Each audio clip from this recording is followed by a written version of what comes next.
Welcome to the Elaborate Topics podcast, where we focus on lab-specific strategies for medical laboratory professionals. We're proud to be the healthcare detectives that work behind the scenes to get the results needed to influence medical decisions. Let's grow together and jump right into the lab. Welcome back to another episode of Elaborate Topics. We are your hosts, Tywauna Wilson, Lona Small, and Stephanie Whitehead. We are so excited about this opportunity to talk with you about all things medical laboratory. For those of you tuning in for the first time, Elaborate Topics is a weekly podcast where myself and my co-hosts bring to you topics related to laboratory and leadership to help you excel inside and outside of the laboratory. We are very excited about today's show. We have gotten into over 30 episodes of the show already, and we wanted to take some time out to introduce you to us. So this show is a very exciting show where we will get to know our co-host, Stephanie Whitehead. So all things laboratory will be from the Stephanie Whitehead perspective today. So Stephanie, the show's all about you, and I'm so excited to learn more and more and more about you. So let's jump right in and tell the listeners about your laboratory journey and how did you get to where you are today so that they can learn more about you besides what they've been able to learn so far. Well, thank you, Tywauna. I'm excited to just open up a little bit more to our audience and let the listeners hear a little bit more about myself and my journey and some of the things that I've been doing or hope to do in the laboratory realm. So I've been in the laboratory medical science career for about 15 years. My start to being a medical laboratory scientist it's a kind of a funny story. So I have a brother. I have only one sibling. I have one brother. He's 4 years older than I am. And that 4-year increment makes a difference because whenever we were in school, as I was entering into a new phase of school, he was exiting out of that phase. So when I was going into middle school, he was going out of middle school, going into high school. When I was going into high school, he was graduating high school, going to college. As I was going into college, he was graduating college, going to, graduate school. So while I was in middle school, he was in high school. I remember he had a project to do where he had to do a paper on a career that he wanted to pursue when he was going to graduate. And I can only assume, just in my memory, that he had to read this out loud because he was practicing his public speaking on me as a little sister. And I remember listening to him as he did the paper, because he did the paper on being a clinical laboratory scientist, while I was in middle school, thinking, that sounds like a really cool career that he wants to go into. He has since gone on to, get a PhD and a doctorate in something completely different, and now he works as a dentist. But I remembered that paper, so when I got to college and started to investigate career options, that was always in the back of my mind. And the more I looked into it, it just really seemed like a natural fit for my personality and what I wanted to do with my life. And so as I continued to kind of go through college and go through the college courses, while all my other friends were doing different things, I had people who were doing political science, and I had friends that were in accounting and finance and things like that. And when people would ask me what my major was, and I would say medical technology, they would be like, "What is that?" And so it was always really peculiar because I always had to explain what my major was. But I completely enjoyed all of the classes. I enjoyed learning about the cellular functions of the body and what a clinical laboratory scientist does in the healthcare field. And so that was really like my introduction and my journey into the laboratory world. Right now, I currently, and people probably know this from looking at any of my social medias, but I live in San Antonio, Texas, and so I work at one of the large healthcare systems here in San Antonio, Texas. It's the only level 1 trauma center in San Antonio. And San Antonio is a pretty large city, so we stay pretty busy. So that's really how I got into the field and what I've been doing. Wow. I'm really impressed by that story. A few things to me that stood out was the fact that someone introduced clinical lab science to your brother at such a young age. And another thing is the fact that you were able to be introduced at an early age. And even though in college your friends didn't know what that was, I'm impressed that you were able to be introduced at that age. For me, I didn't know what that was. And even when I chose to go to college, I just thought, well, I spoke to somebody who was a med tech, and I said, that seems close enough to being a doctor. So I didn't know much about clinical lab science, so I'm really impressed with that story. So for you, Stephanie, what's your favorite part of being a clinical lab professional? For me, and it hasn't been so much in 2020, but it used to be the behind-the-scenes part, because you really couldn't tell from my personality, but I actually am an introvert. I don't know if any of our listeners have ever taken the introvert-extrovert test, but I actually am an introvert with extrovert tendencies. So I like the behind-the-scene part. I've never been the type to kind of just want to stand out in front.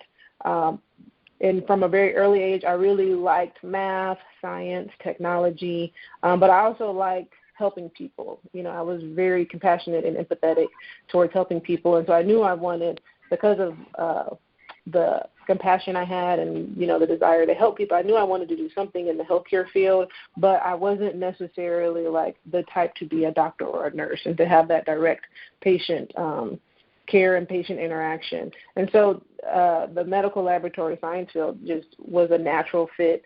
I also enjoyed, as I was going through my courses, and I'm from Mississippi, so I got my degree at the University of Southern Mississippi, and the professors in the College of Health would always emphasize that in healthcare was a team, and that, the doctors and nurses really relied on the team of ancillary professionals, whether it be pharmacy, radiology, physical therapy, lab, to help them in the overall care for the patient. So I really liked how they, really kind of anchored, healthcare as a team. And even though you weren't a doctor or a nurse, you were still, a part of the entire healthcare wheel. And so I think, to me, like I said, in 2020, we've all had to adjust just due to the pandemic and everything that's been going on. And we've all had to kind of step outside of our comfort zones and be more in the forefront. But I think, really being a part of the healthcare team in a different way, the behind the scenes, helping the doctors get what they need for the patient is really my favorite part. What about you guys? What's your favorite part of being a medical laboratory scientist? I'd absolutely love being able to know that what I do each and every day impacts our patients, and whether we get the credit or not, it's the important part of knowing that we are making a difference in their lives. As you mentioned, with COVID, right now it is huge with COVID and our impact on what's happening in the world as we know it today.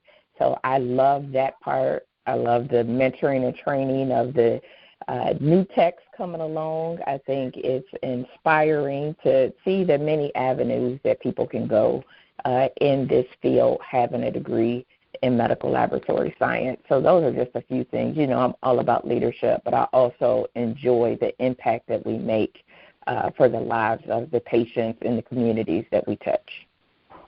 Yeah, I agree. Yeah. So for me, Stephanie, I like the team idea, and I stress that a lot in terms of how we contribute to the whole healthcare team.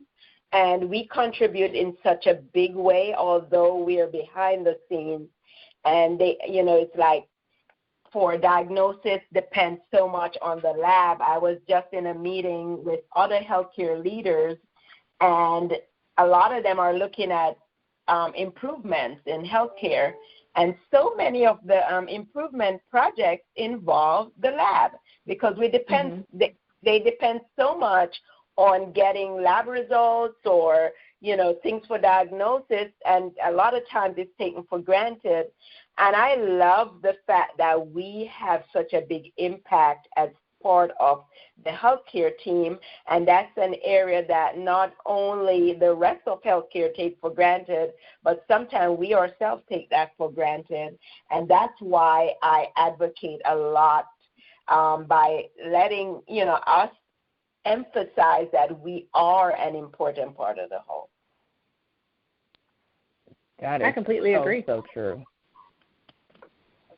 So, Stephanie, as we all know, leaders come from different backgrounds with different strengths, and I learned something today. I did not know you were from Mississippi. So, again, I'm just excited that we're even having this deeper conversation, because what some of the listeners may or may not know is that although we are co-hosts on this show, we have never physically met each other before. So this is just I've actually never thought about that.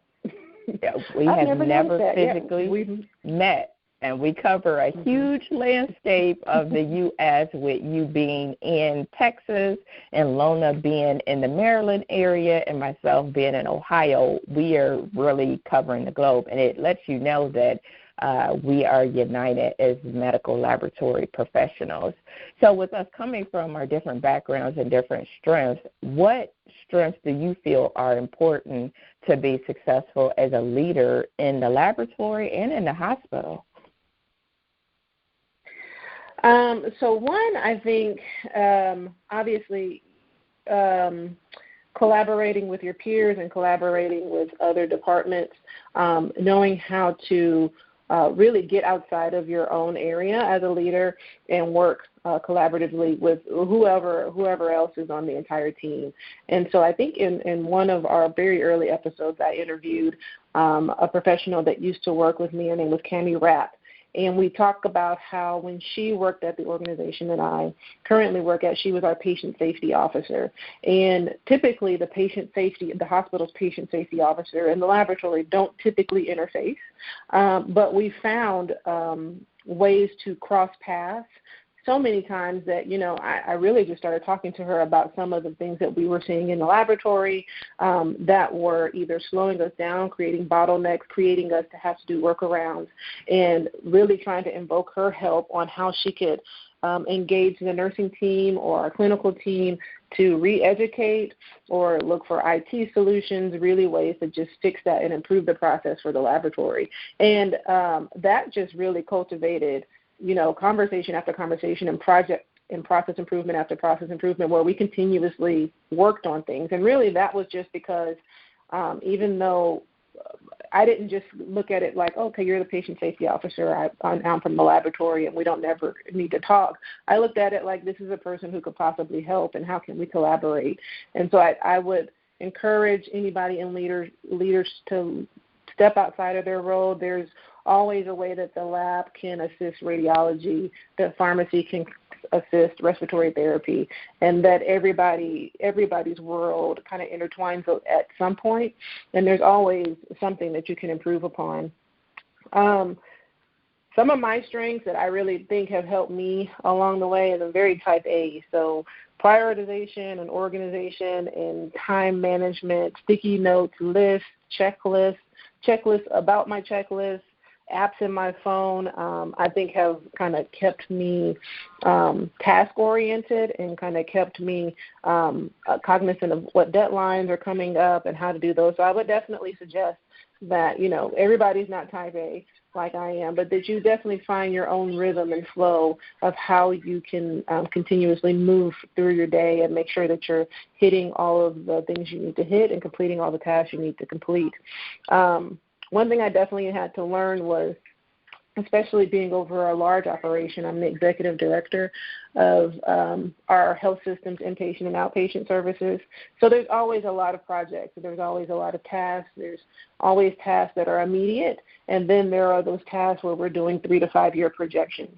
And continuously being cognizant, even from day to day, things change in terms of the prioritization of things, that all projects can't be important at the same time. And that's something that I had to really learn and that I'm still really learning, because I'm one of those people who, if I have 10 things to do, I want all 10 things done right now. But really, not to overwork yourself, understanding that, this job is a marathon, not a race, and so you have to pace yourself in order to get things done. And some things may just have to go to the parking lot while you focus on other things so that you can make sure that everything is done appropriately and with, patient quality in mind. And you also have to be cognizant of your team. You can't put 1 million projects on your team. You'll overwork them. And so you have to be cognizant of how much work they have in terms of normal operations and things like that, so you don't overload them. I would suggest to other leaders who are looking for things that they might want to strengthen is definitely, especially with 2020 being what it is, learning to be nimble, or understanding different ways that you can be nimble. That's helped me unlock flexibility in knowing how to quickly pivot from one direction to another. You can't be rigid and you can't be stuck on one idea because things have changed rapidly, especially, like I said, in this year of a pandemic. And then just understanding ways to have transparent and honest and open communication. Sometimes you don't need to speak. Sometimes you need to speak. Sometimes you need to listen and be the last to speak. And so just kind of understanding where you fall in those communication skills. One thing I think is difficult for most laboratory people, because many laboratory people have a similar type of personality, but being an advocate for not only yourself but your department. So not to be afraid of problems as they arise and being able to effectively communicate what those problems are when they do come out. One of the things that I really had to learn was in my role, to expect problems to come. And, I think that's one of the things that has really helped me. One of the biggest compliments that I get, and I don't really even I never really understood why it was a compliment, but a lot of people will say, when chaos arises or when a problem arises or when there's a huge patient event, people will always say, Stephanie, you're so calm. In every meeting, you're so calm. You're always so calm when things happen. And I'm always so shocked by, that remark, because in my head I'm thinking, well, that's what you pay me to do.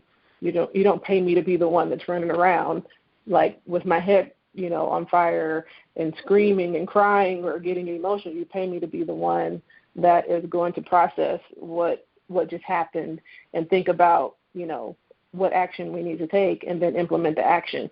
So really just understanding what is your role in the organization and then moving from there. That's awesome. And I'm excited and happy that you talked about the self-advocacy part. And for those of you that are listening, if you didn't tune in to one of our last episodes with Cedric LaFleur, he talked a lot about being an advocate for yourself as well as being an advocate for your department. And the very things that Stephanie is saying about being an advocate for yourself and department is critical. But you are right. If you are a leader and you're able to maintain your calm, that is really a superpower, and a lot of people can't do it. So you said it so calmly and just so, I think that is a superpower. So kudos to you, my sister, and being able to maintain your calm under pressure. And I'm sure you and your teams have had a lot of high energy, high stress situations that have arose over this year. So I'm sure your team really values and appreciates that. I don't think we're, and I think we're pretty much like every other laboratory. We've had to really adjust and recalculate and readjust based on COVID. But if you are a leader out there, I'd, challenge you to think about how you do react in certain situations. And then when you think about that, think about how your team reacted. Because a lot of times, your team's reaction will mirror your reaction.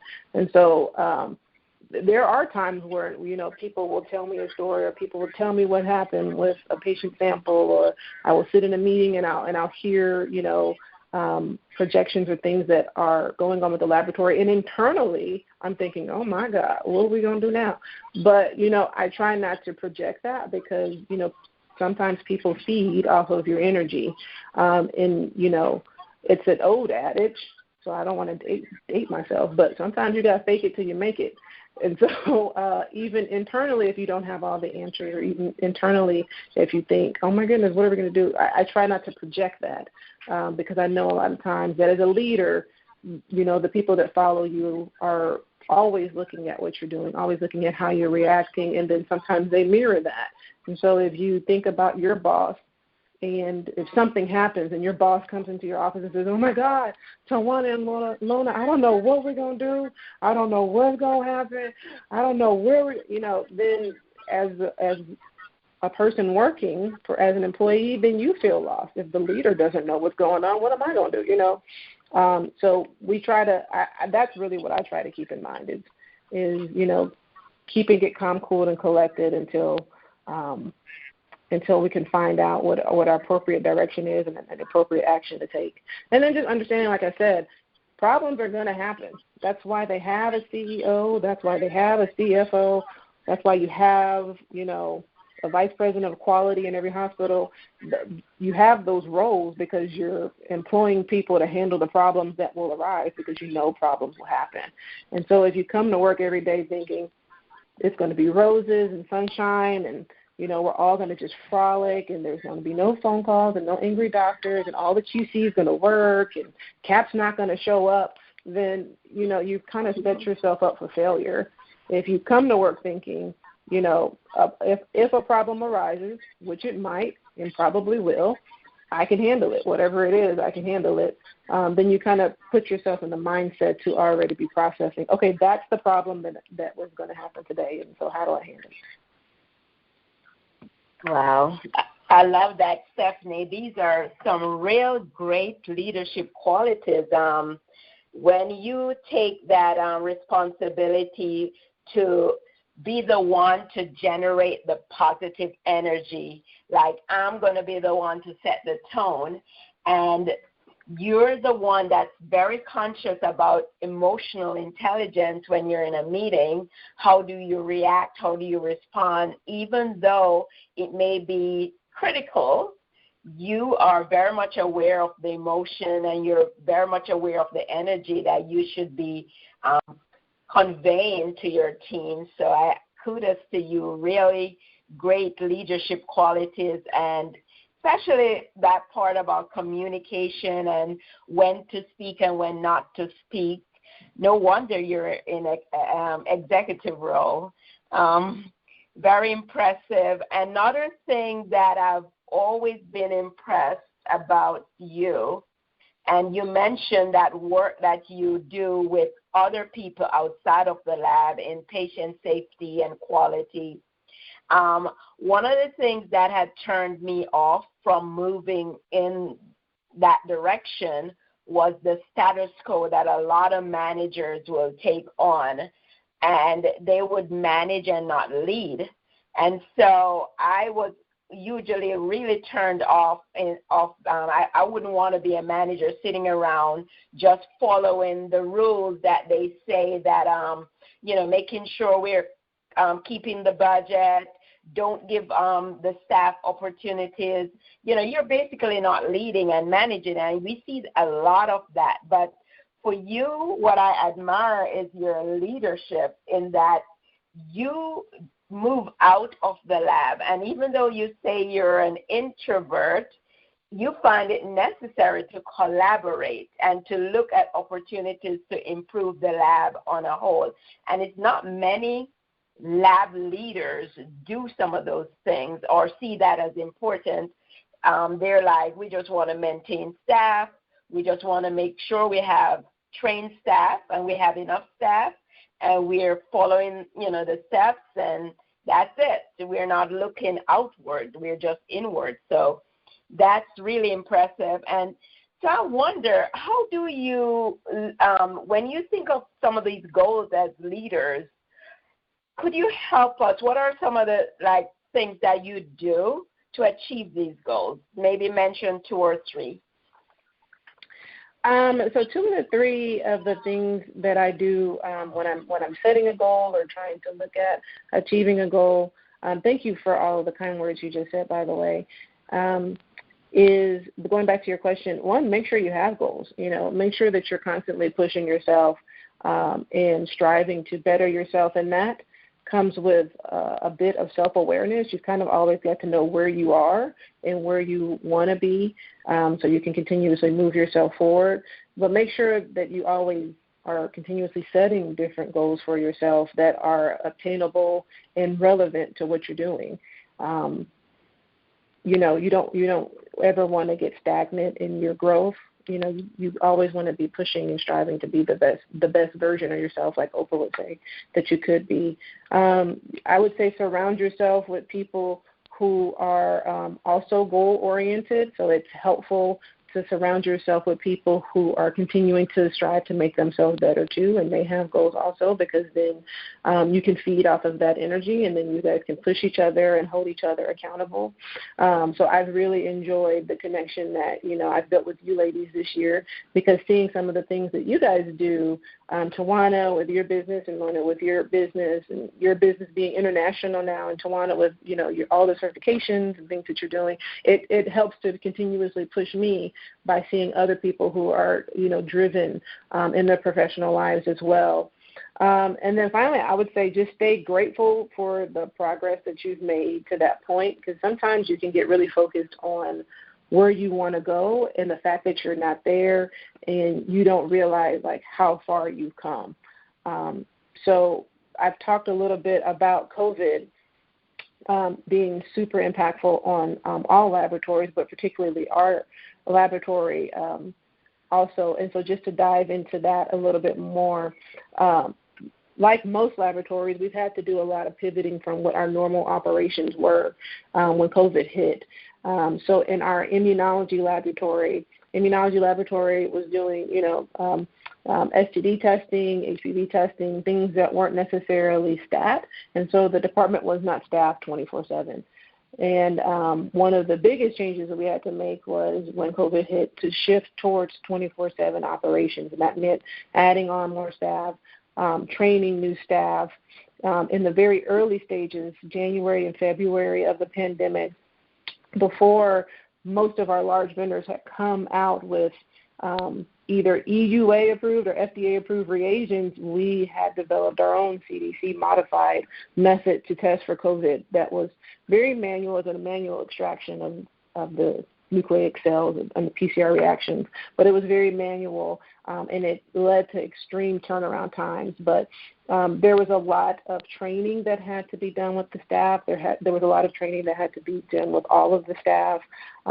Eventually, when we were able to onboard the more automated processes, because of the size of our laboratory and because of our capacity, we quickly joined a group of 9 other laboratories in the Texas emergency response group. So there were these walk-up sites where they would collect, no matter what county you were in, you lived in San Antonio or a neighboring county, they would collect you from these walk-up sites or drive-through sites. And then all of those specimens were triaged through an emergency management group that was staffed with people from the Red Cross or people from the National Guard, and then these specimens were dished out, depending on your location, to Lubbock or San Antonio or Dallas or Austin. And we were one of the laboratories in that response group. So like I said before, the ability to really just be nimble, because the situation changed so rapidly. One of the stories that I remember really poignantly was, every day I came into work, probably January to March, it was something different. And, we were working really long hours. We were here 7 days a week, Saturdays and Sundays, just making sure that people knew what the protocols were. People had communication, that we could move space around. We were converting conference rooms to labs. We're working with plant engineering. We're working with plumbing, everybody to make all of these things happen. And I remember just getting a call on my cell phone from a number that wasn't there, and they asked, was I Stephanie Whitehead? And I said, yes. And he said, I need to meet you. And it was another employee that happens to be a vice president in our hospital downstairs in the lobby. So I'm office on the 3rd floor. And so I walked down to the lobby, and there's this large man and he's driving like a big truck, a big Tahoe truck, and I see my vice president, and she said, oh, okay, he's here for us, and we get into the car. And so I don't know where we're going. I don't know who this man is. I just know that I'm riding in the car with one of our vice presidents. I'm texting my husband. Like I have an iPhone, so I'm like pinning my location to him. I'm like, I have no idea what's going on. This man in this unmarked truck just picked us up. He didn't tell me where we're going. He's not talking. And my husband, he's so you'd have to know him, but he's so sarcastic. He's like, did he give you candy? Like, did he offer you a puppy? Why'd you get in the car with a stranger? And I was just like, I don't know. It just seemed like the right thing to do. But we ended up driving, a couple of blocks up the street from the hospital. And when we pulled up, there were all of these National Guard, military, firemen, policemen, and they were setting up these tents. So it was one of the first tents that were being set up, and they had pulled me in because as they were implementing a drive-through site and trying to get the specimens, understanding, did we need a manual requisition? What kind of transportation did they need for the specimens? And so it was that type of nimbleness and that type of really just being ready to speak with people on the phone. I didn't know, but this person that I was riding with ended up being the CEO of the Texas Emergency Management Response Group. And so as I was talking, I was saying all of these things like, yeah, I don't know if this is going to work because we need X, Y, and Z. And he looked at me and he said, I can call the governor. I'll get it for you now. And I'm looking at him like, what? Who are you? And how did you even know me? So it was one of those things, you had to just be ready for anything during that time coming in. The communication, all of the things that you learned, that I learned or that any leader learns as you're going through your leadership journey, effective communication, crucial conversations, dealing with difficult people, having effective meetings. I felt like, this was the year where all of those things, I've actually I really feel like I pulled on everything that I probably learned in my, years of management. Really right down to the fact of, I only have 15 minutes with you. I need to have the most effective meeting possible, and we need to both walk away knowing what our tasks are so we can, get through the rest of the day. Or, when you're dealing with these type of things, there were so many external factors, people not knowing what was going to happen with the schools. Are the schools going to be open or closed? Could I get one meat at the grocery store? Could I get two meats? Or where was I going to get toilet paper and soap? And so there were so many external things that people inevitably brought to work, and working long hours, it could be very stressful. And really just understanding that people handle stress differently. So I had some employees that would, make jokes, because that was their way of relieving stress and getting through the day. And I had some employees that were crying uncontrollably. And, really just trying to understand how to support both personality types while being able to deal with my own stuff at home. So I think, like I said, also team recognition, team appreciation, understanding all of the different ways that you can think outside of the box to recognize a team that had been working, 12 to 16-hour days and 7 days a week. So we did a lot of snack carts. We did a lot of emails. I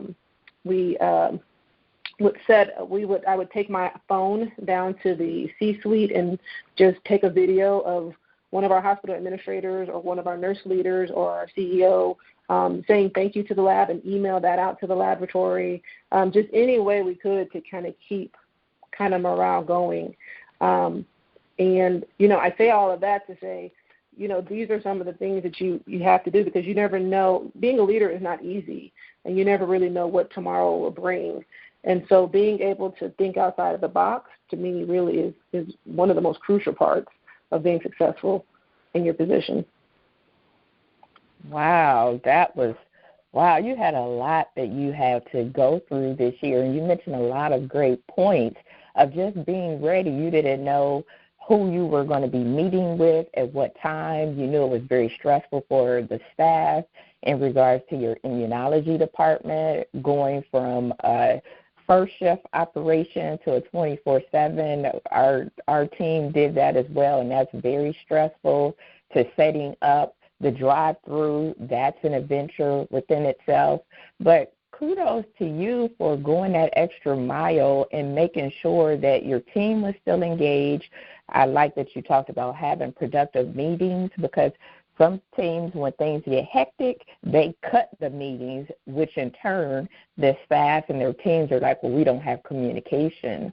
And so it sounds like that you were very prepared for everything that went on with COVID and with everything that came your way. And emerging leaders and those who are looking to transition into advanced leadership roles, they often ask, how can I get some of these skills that you are mentioning? You talked about effective communication and running engaging, short, productive meetings.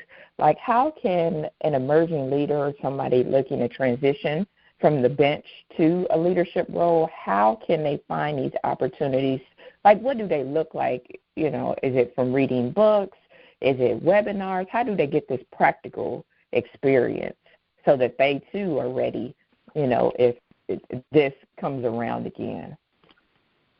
So one, I would say, going back to what I mentioned before, collaborations, because one of the great things about collaborating with people, especially outside of your specialty, is that you start to learn more things about their specialty. And so just through my connection with, for instance, Cammie Rapp, who I mentioned earlier in this talk, who was a patient safety officer, understanding her role, understanding how she got into her role and what her role did, I was able to, relate that back to the laboratory profession and work with her to obtain a patient safety certification, which I might not have ever gotten had I not, collaborated with her and made that connection. And so understanding you can always find value in anybody that you meet, even if it's just understanding, what their role is in the hospital. And perhaps at one time it might cross paths with your role in the hospital. There isn't any insignificant, positions, I think, here. We're all kind of here to drive towards that one specific goal of making sure that every patient has a great experience. And so even if I'm talking to the marketing department or the housekeeping department, it's important for me to understand what your role is in case something comes up in my area that I have a question on. And actually, I manage a lot through creating relationships, because I feel like if I create a relationship with you, it's much easier for me to pull on that relationship. If I need something and if something goes wrong, if I have a relationship with you, it's easier for you to just come and talk to me and for us to work that out than you to fire off an email or, call at me and scream. It's harder to call and yell at a person that you know on a personal level, if that makes sense. So I even with doctors, I try to manage a lot on personal relationships. When we get new doctors or we get new chairs or service lines, I always go and introduce myself, or I'll stop by and just say, how is it going? How's your experience with the laboratory going? And is there anything that we can do to better serve you? Because I feel like if I'm proactive in that way, then I'm less likely to field complaints on the back end. I'd rather be proactive than responsive. But collaborating with people, and then you'll learn other things that you may not learn specific to the laboratory. Specific to the laboratory, I think, we've had several podcasts on being engaged in professional organizations and the power that comes with being engaged in your professional organization. So ASCP, ASCLS, all of our professional, AADB, ASHI, professional organizations offer, a myriad of different courses and roles that you can get engaged in and learn more about yourself or learn more about how to be better leaders. I listen to a lot of podcasts, not just ours, but I listen to a lot of podcasts and TED Talks because I feel like, when you have downtime, if you've got, a 30-minute commute, you can turn on a TED Talk and hear about other things that you want to improve on. I mentioned a little bit before about the self-awareness part, And so continuously understanding what your strengths are and what your weaknesses are, I think is really important to understand what you want to learn more about. So I'll give you an example. One of my weaknesses, and like I said, it comes with a lot of self-awareness to always evaluate what you feel like your strengths and weaknesses are. But I think one of my weaknesses has always been just the ability, it might be just because I'm an introvert, or I assume I'm an introvert, the ability to just strike up conversation. And so we've all been to conferences where you have that dinner and you're all sitting at the round table with the white tablecloth, and, you know, you're sitting around a table with people you may or may not know, and that awkward time before you get your food, you know, just striking up conversation. I've always felt like it's difficult for me to be the conversation starter. And so I listen to a lot of TED Talks on just how to start conversation, or how to engage in conversation, or how to, you know, have a continuous flow of conversation. And, you know, actually there's a lot of actually really good information about that. And it's not actually hard to do. But once you start learning more about the things that you feel like you have weaknesses on, you're able to go back and practice those things and create them as strengths. And now I feel like I'm a little bit more confident in, you know, seeing a person I've never met on an elevator or in a line and, you know, striking up a conversation and keeping the conversation going. It's really more about asking them questions. So if they mention, like, yo, I have 2 kids, and you may say, okay, what's your kid's name? And just continuously asking them questions. But that's because I felt like that was a weakness of mine, and I sought out how to make it a strength. There are also, you know, you may want to just check with the organization you work with. You know, our organization is continuously putting out things about how to handle stress, or how to, you know, work-life balance.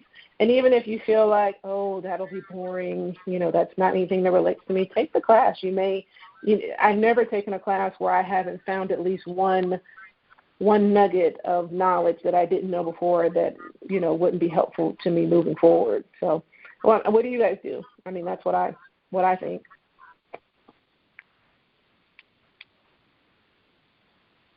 Well, for me, I probably am addicted to learning, but there's just a variety of things that I do. I have my own coaches. I do courses. I pay out of pocket. I don't care for my job. They may have training, leadership training, and other things, but based on what I need. And I like the fact that you said you identified your weakness and you wanted to improve on it, so you went out. So that's, for me, areas in which I think that is necessary to move me forward, then I'll seek out training in those areas. There's certain things that I may not put a lot of emphasis on when it comes to weakness. For one, you know, your strength, you're really good at organizing. I'm not very good at organizing, but I haven't put a lot of effort into trying to do that. If there are certain things that I can delegate, I will. But things that's really necessary to move me forward, I invest a lot on training. So it could be podcasts, it could be courses, it could be my own coaches, but I really invest a lot in myself. I agree as well. I mean, I have subscribed to being a lifelong learner, so whether it is the podcast, I actually have a pretty long commute, so I'm always listening to audiobooks or podcasts. I spend a lot of money in personal development and growth. And so that's one of the things that I always tell those that I mentor. Don't be afraid to invest in yourself. In order to get to the next level, at some point you're going to have to make an investment, whether that's an investment of your time or an investment of your money. And so I have coaches. I attend master classes. I participate in mastermind groups, because while I think webinars and things of those natures are great, there is nothing like that actual interaction with an expert and with other people, other leaders, other people, to get their experiences. So I really enjoy those education activities that's bidirectional, that it's not just somebody talking and I don't have an opportunity to ask questions, because I want to know how can I apply those tips to my life. And the only way that I'm able to ask those questions is if I'm in a mentorship relationship with somebody, if I'm in a room with somebody, if I'm on a virtual conference with somebody, if I'm in a workshop with somebody. So those are just things that I do, and I think, or what's helped me as a leader is not just subscribing to those activities in which you feel that may be helpful. And again, this is something that Cedric mentioned on his podcast. He said, you got the laboratory stuff. So you don't have to keep investing in that. You have that knowledge. You need to invest in those things in which you may not have. So spend time meeting people in environments that is not comfortable for you. So those are just things that I do and things that I would tell somebody. So I know, Stephanie, our time is almost coming to a close, but just had one fun question to ask you, which is, if you were to be a superhero, who would that be and why? That is a very interesting question, because I think our audience knows us very well, and so I'm just going to be really transparent. There aren't a lot of African-American female superheroes. I mean, you got Catwoman and all of the really amazing women that played roles in Black Panther. I'm not exactly the most fit. I try to get like Tywauna, because I watch her videos when she's exercising, and then I think about it. I'm like, oh, she's tired. So I'm not going to do that. But, I think superheroes come in different forms, and superheroes can be people that you just think are ordinary people who are doing extraordinary things. And so one person that I've always admired, just because of their philanthropy work, and I've always just in my life and through my sorority or our sorority, really been engaged in like the community service part and giving back and making sure that you're using all of the resources that we're given to invest and help other people who may not be as fortunate. So one person I've always followed and admired is Oprah Winfrey. Even, when I was younger, I mean, I would be like in the third grade watching the Oprah show, like when I got home from school. But really, to me, just the way that she's used so much of her resources to impact the world globally, because she has that influence with the Angel Network and the schools she's built in Africa, all the people that she's helped in education and all of the organizations that she's helped. If I could be like her sidekick, I would. I don't know that I would want to actually be her, because it seems like, being a celebrity gets a lot of scrutinism. But and I've got my own dose of small town celebrityism here, and it's all I can take. So I would be Oprah's sidekick.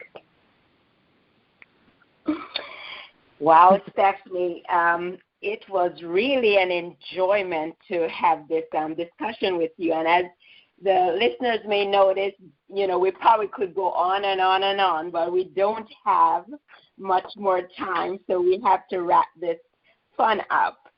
So thank you so much, Stephanie, for sharing with us today, and thank you so much, listeners, for listening. And continue to listen to other episodes of Elaborate Topics podcast. Of course, you can get other episodes on your favorite podcast platform. And every Tuesday, we get a new episode. So continue to listen and share with others and download this podcast. And if you want, you can send us questions. Our email is elaboratetopics@directimpactbroadcasting.com. And you can listen to this episode also on that same website, directimpactbroadcasting.com. Until you hear from us again, have a great day. Thank you for tuning in to another episode of Elaborate Topics. where your hosts discussed relevant strategies for laboratory professionals. Please subscribe to this podcast on your favorite podcast platform and listen to us on directimpactbroadcasting.com. Stay tuned for another episode with information you can use to excel in your laboratory career.